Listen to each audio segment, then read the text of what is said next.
Shubor nakaslem jong nongsan Hima. Menteri Katanat ka kuat ka khia jong ka jela James PK sangma haba jubab halor ka jingkan tho jong Gokhale ulaong ba dan AA ban penpai ktien ya ka jingkran jong ula ban rap da ka baong ba ki jingdan jong shibun ki kambat shibun ki skim ban hapan ya kalapan klet ya ka por ban penlut ban ya tainya halor ki kam ki bam dan nong rim James laong ru ba Gokhale udan ka hak ban Pynpaw ya ka e ka ba udan ban ong wat lakim dan nong rim Hynrei hakabakut ubriu badan ka jingket kli on Wanrah ka Jingshisha barra asyiki patba bat ka di ka kamram jong ki patba bakin sa shim ya karai la ka don ka Jingshisha halor ka jingkan no bat kumta ka senshar patba ka trekam. I don't want to make any comments about Mr. Gokhale, but I think that for us we have so much of work right now. The government is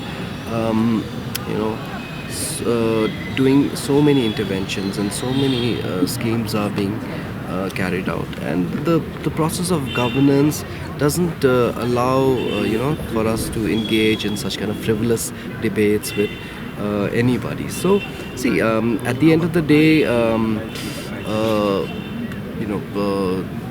Mr. Gokhale has every right to express his views and opinions, no matter how unsubstantiated they are.